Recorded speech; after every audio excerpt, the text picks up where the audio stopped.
Boa tarde, gente. Tudo bem? Bom, vamos agora à nossa segunda aula do terceiro bimestre, tá?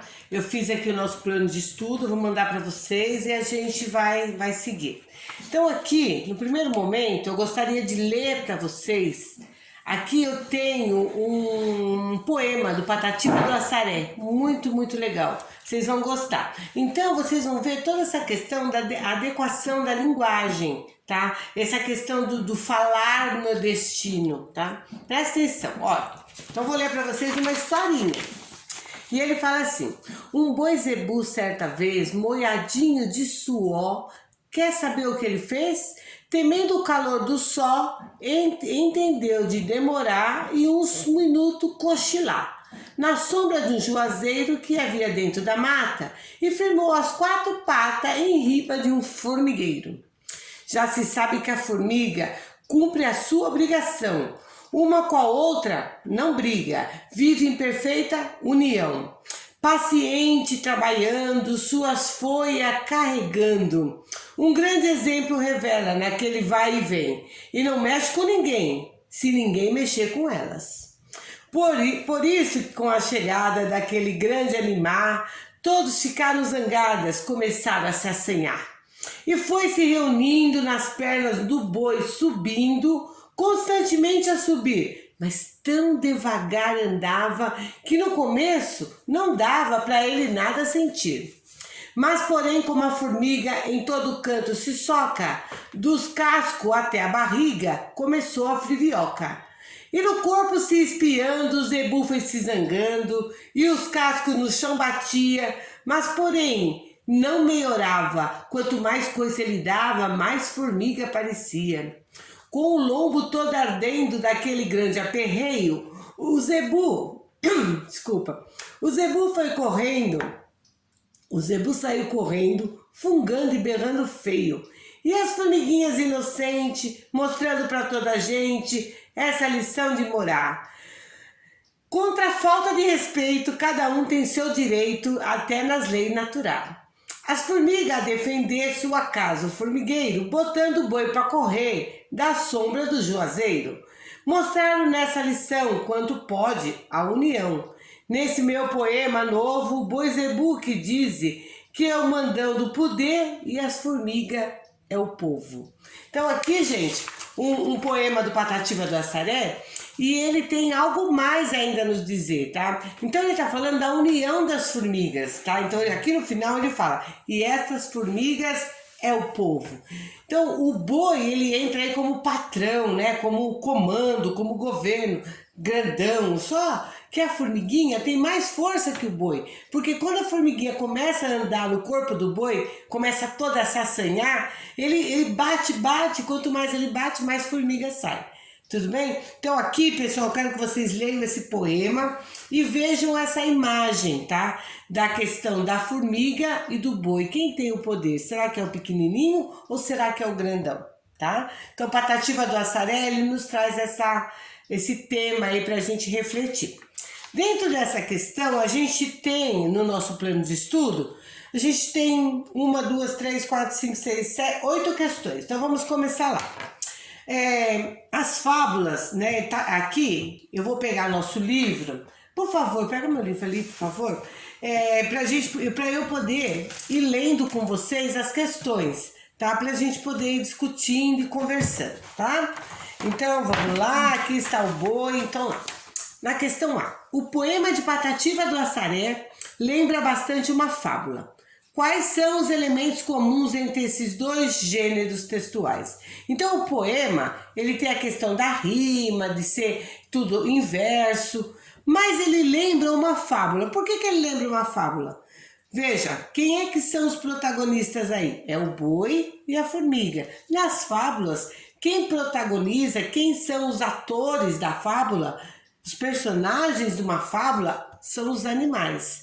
E a fábula também, ela deixa sempre no final um ensinamento moral, certo? Então qual que é a moral aí? A moral é que a união faz a força e que todos unidos conseguem derrubar o grandão ali, que no caso É o boi. Então, a questão A, quais são os elementos comuns entre esses dois gêneros? Então, a questão aí é que as fábulas são narrativas protagonizadas, feitas, onde os personagens são os animais e que no final existe sempre uma moral. E o poema a gente pode ver aí que ele é feito todinho em versos, ele tem a rima, mesmo na linguagem nordestina, mesmo com essa variação linguística aqui que estamos vendo. Tudo bem? Vamos na questão B. Esse poema não pretende apenas entreter. Qual é a sua mensagem para o leitor? Então a mensagem é que o povo deve saber que unido ele tem a força. E que o povo deve ter isso muito claro, que o povo tem a força na questão para lidar com os poderosos. Então o povo é a força. O povo aí está simbolizado pela formiga, tá bom? Questão C. Esse texto é um exemplo de poema matuto, um gênero criado com marcas de duas variedades linguísticas. Uma delas está ligada a um fator histórico, porque o poema procura imitar o uso mais antigo da língua, né? Qual seria o outro fator determinante das formas usadas pelo poeta? Gente, ele usa aqui a questão da variedade linguística nordestina. Olha, o tempo todo ele fala que um boi zebu certa vez molhadinho de suor. Quer saber o que ele fez? Temendo o calor do sol, que é do sol. Entendeu de demorar, quer dizer, então ele pensou em ficar mais um pouquinho. E uns minutos, cochilar. Então aqui eu tenho toda a questão da variedade linguística nordestina. Essa é a questão C, tá, gente? Questão D. A forma de escrever algumas palavras nesse poema não está de acordo com o que está nos dicionários, né? Com o que se registra no dicionário.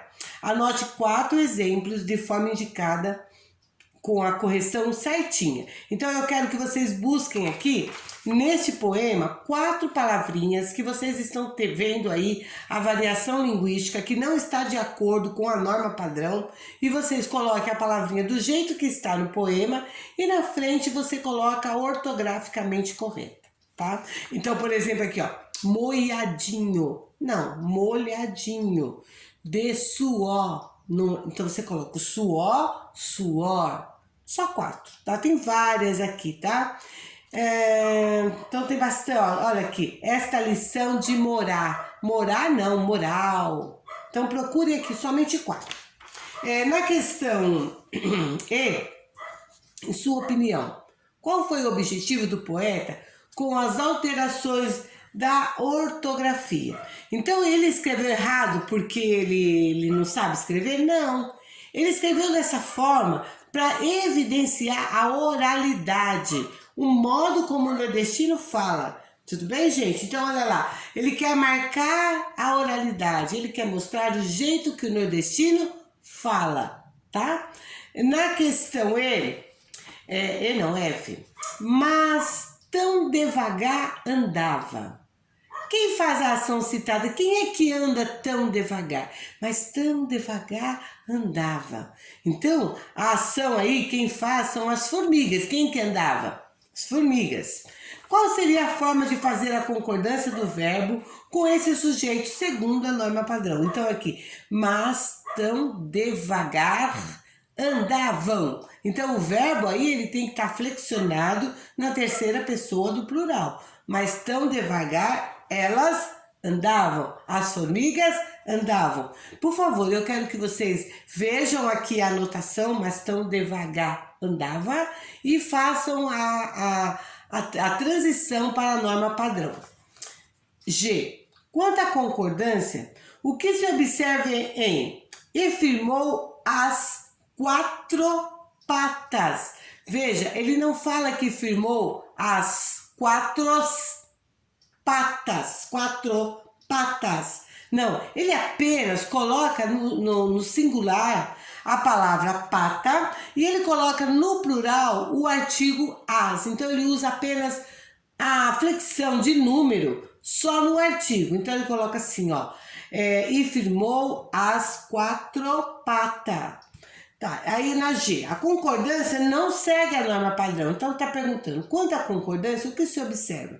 Que ela não segue a norma padrão e que ele usa apenas a flexão de número plural somente no artigo as, ok? Vamos ver, aí nós estamos aonde agora? Nós estamos na H. Que motivo poderia explicar a maneira como é feita a concordância nas frases F e G? Entende-se que a marca do plural, estando apenas em uma das palavras, já está tudo correto. Então, dentro dessa variedade linguística, ele não se preocupa em fazer a concordância verbal, nominal, não. Ele apenas coloca lá,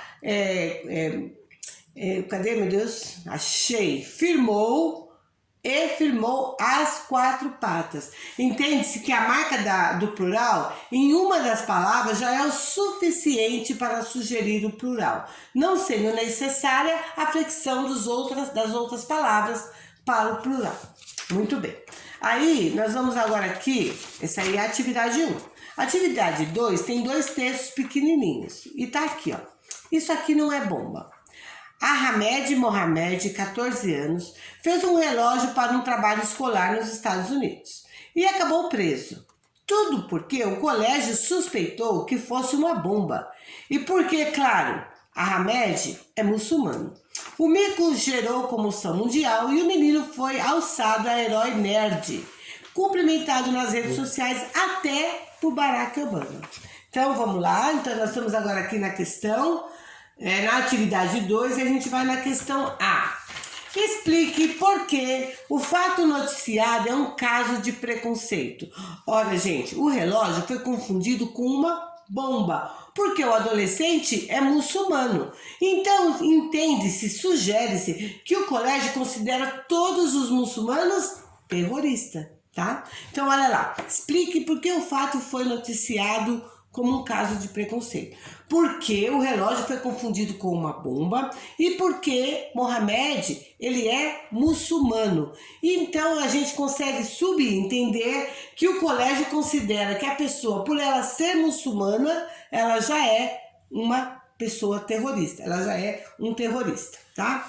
Na questão B, como você leria em voz alta o trecho entre parênteses para deixar ainda mais evidente a denúncia do preconceito? O texto entre parênteses está aqui, ó.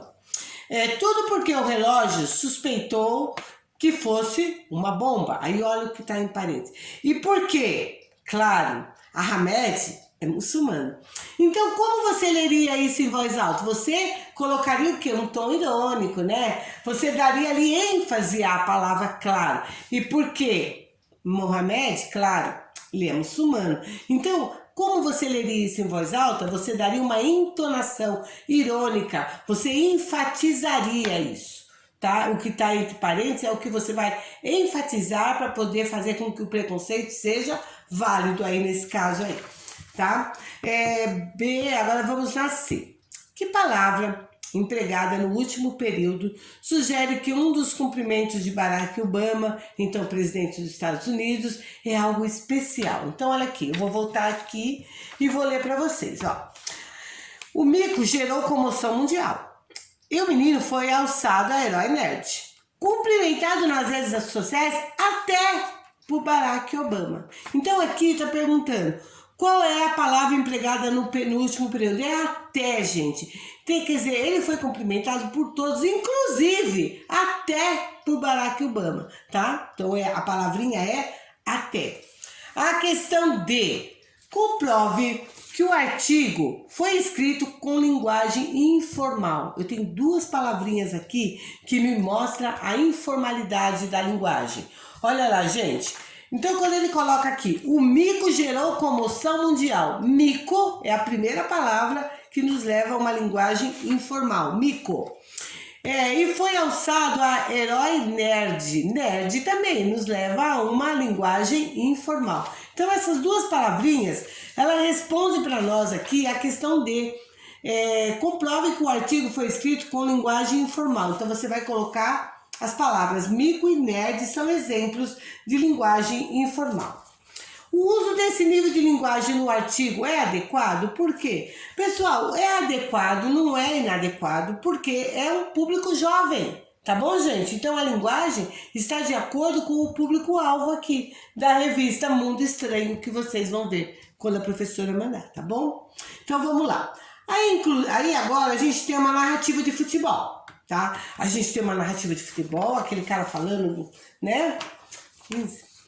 Olha lá. Fim do segundo tempo, Brasil 2, Costa Rica 0. Gol! O Brasil faz o segundo, Douglas Costa entrou pela direita e deu para Neymar, livre, matar o jogo. Escanteio, Brasil, cedido por Brian Oviedo.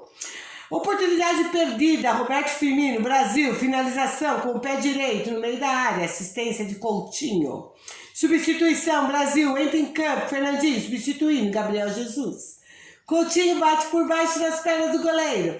Navas, e nos acréscimos, abre o placar para o Brasil. Então aqui eu tenho uma revista esportiva narrando, um site. E ele está narrando aqui uma partida de futebol. Nessa partida de futebol a gente tem 3 questões. Olha lá, também dessa questão da linguagem. Embora tenha sido produzido no português do Brasil, essa página pode oferecer alguma dificuldade à leitura pela linguagem utilizada. Qual é a principal característica dessa linguagem? A principal característica dessa linguagem são os jargões esportivos. São palavras daquele grupo de pessoas que a utilizam. Então, são os jargões. Do ladinho, a professora deixou para vocês o que é um jargão. Então, olha lá, gente. Colocou aqui, ó. Vamos ver aqui um exemplo de jargão. O Brasil fez o segundo. Douglas Costa entrou pela direita. Como assim entrou pela direita? E deu para Neymar, livre, matar o jogo. O que é matar o jogo? O que é o jogador estar livre? Certo? Oportunidade perdida. Roberto Firmino, finalização com o pé direito, no meio da área. Que área é essa? Então aqui eu tenho palavras que são típicas de quem assiste futebol, de quem conhece o futebol, de quem joga futebol. Tudo bem? Então, a presença de alguns termos técnicos específicos do universo do futebol. Aí, vamos lá. Copie 3 palavras ou expressões típicas dessa linguagem e explique-as. Então, aqui vocês vão procurar. Eu achei algumas. Olha, eu não sei o que é uma área. Eu não sei o que é o jogador estar livre. Eu não sei o que é um escanteio. Eu não sei o que são acréscimos, que são aqueles minutinhos gerais, né? Mas eu não entendo bem isso. Por que teve o acréscimo? O que é matar o jogo? Então eu quero que vocês peguem apenas 3 aqui nesse texto e explica para mim o que é. Pode pesquisar se vocês também não souberem, tá? Questão C. Na sua opinião, o uso do jargão é uma narrativa como a que foi apresentada é inadequado?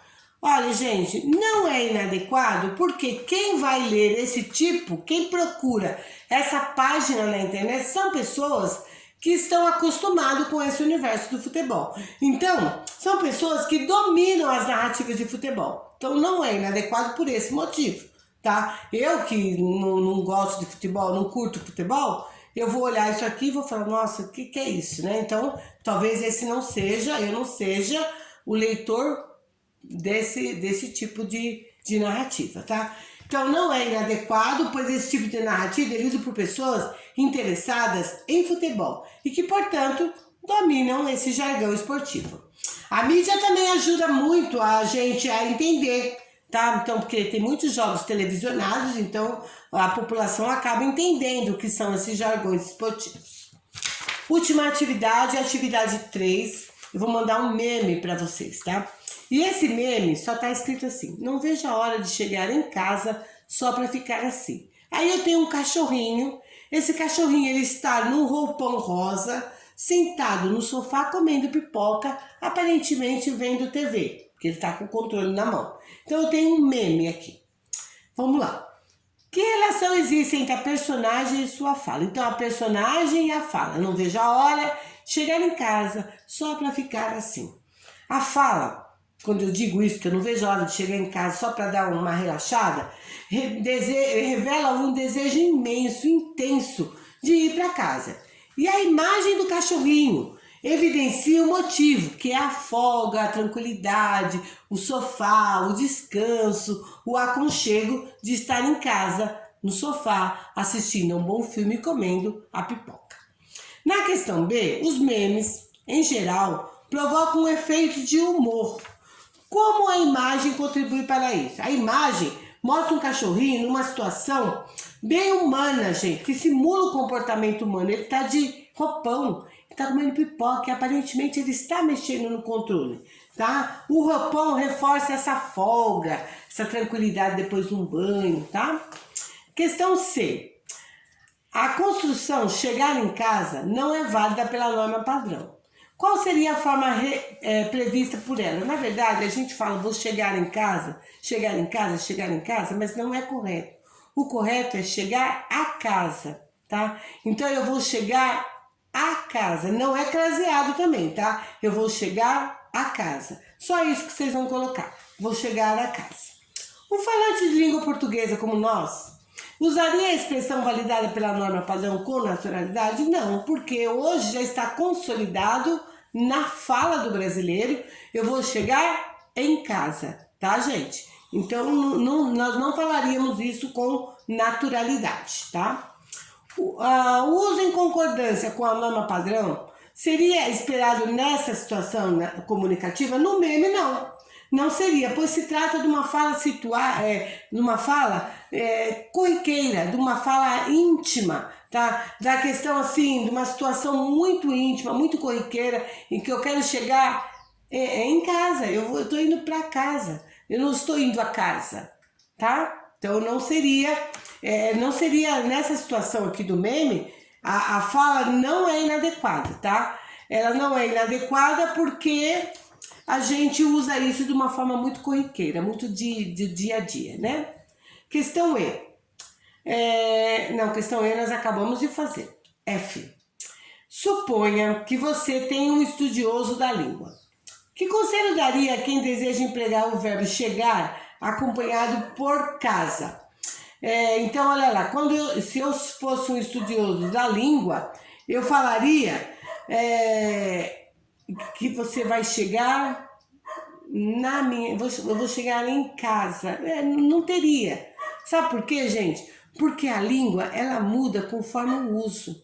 Hoje, a gente já não tem eu vou chegar a casa. Isso é muito o português de Portugal, tá? Então, se a gente fosse um estudante da língua, a gente não conseguiria hoje mudar toda essa população que fala, eu vou chegar em casa e vou fazer o jantar, eu vou chegar em casa e vou estudar. Porque as pessoas já fizeram isso uma regra, tá? Mesmo que dentro da norma padrão não está adequado, mas também não está inadequado. Então, um estudioso da língua teria muita dificuldade em fazer com que as pessoas mudassem esse falar, tá? Agora vamos lá, observe agora esses dois títulos de notícia, veja que é uma notícia. Irã é a primeira seleção a chegar na Rússia para a disputa da Copa. Veja agora essa outra. Irã é a primeira seleção a chegar à Rússia para a Copa do Mundo. Então, olha, Irã é a primeira seleção a chegar na Rússia. Chegou na Rússia para a disputa. Irã é a primeira seleção a chegar à Rússia para a Copa do Mundo. Considerando a situação comunicativa, que é uma notícia, que abrange um público muito maior, uma notícia, e o jornal ele tem que usar a língua formal, a linguagem formal, considerando a situação comunicativa, é correto dizer que apenas um dos títulos está adequado? Sim. É correto dizer que só está adequado esse segundo título que vocês verão. Irã é a primeira seleção a chegar à Rússia. Tá bom, gente? Para a Copa do Mundo. Por quê? Porque se trata de uma notícia. Há uma expectativa do uso da norma padrão. O jornal, a revista, ela não escreve com essa variedade linguística. Então, o jornal, os meios de comunicação, eles se utilizam da norma padrão para atingir todos os públicos, ok? Tá? Então aqui seria apenas o segundo caso que está correto, o primeiro não. Gente, nosso roteiro de estudo aí são essas atividades, eu vou enviar para vocês. Vou colocar também no Google Classroom, tá? Bom estudo, essa é a segunda atividade do terceiro bimestre, tá bom? Beijos, até mais então. Tchau, tchau, gente.